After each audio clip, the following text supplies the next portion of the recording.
Hi, my name is Alex, and welcome to another episode. So today I will be sharing some things from my personal studies. One is on the theory of learning, how human beings learn according to Socrates, and the other one is the role of a teacher in the classroom. So on the theory of learning, Socrates teaches that the human soul is capable of knowing everything, and this is because he believes that the soul, human soul, have existed before.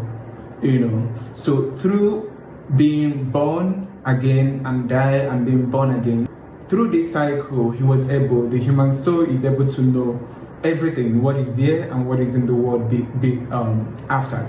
So according to him, he says that learning is a process of recollection. So what we call learning, or what we call searching, is a process of recollection, and this stands in contrast to modern idea that the role of a teacher is to put knowledge in the child, just like you get a blank sheet of paper. You get a blank sheet of paper that has nothing written on it. People conceive things of human mind as a sheet of paper. So what do you do with a sheet of paper is you write on it. So to Socrates, he says that no human mind is barren or empty, but rather every human is undergoing a process of what he called traveling.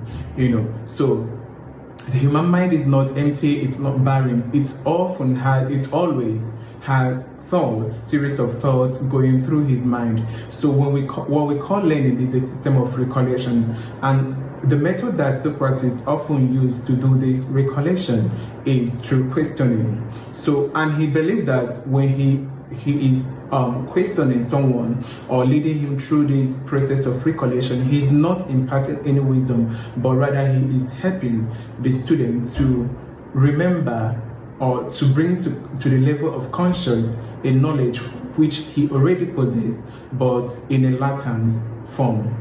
Now, on the theory or on the role of a teacher, Socrates likened the role of a teacher to that of a midwife. He says the role of a midwife is not necessarily to put the child in the mother's womb, but rather the role of a midwife is to assist the mother in the delivery of the child. So now, liken it to a teacher, the role of a teacher is not to put wisdom, or to put knowledge in the child. But rather, the role of a teacher is to help the child to deliver the thoughts he already has in his mind. Now, we've also explained that Socrates thought that no human mind or no human soul is empty or barren of thoughts. So when you realize that the human mind already contains knowledge or has the capacity to know everything, how do you best lead him to know those things? It's not to load him with facts, but rather to help him to realize or to discover those knowledge by himself. You could liken this to Socrates' allegory of the cave, where Socrates defines education as the turning of the soul, to the leading of the soul out of the cave to see reality by itself. And is what I gain from all of this explanation. The best teacher is the one who shows, according to Socrates, but not the one who tells.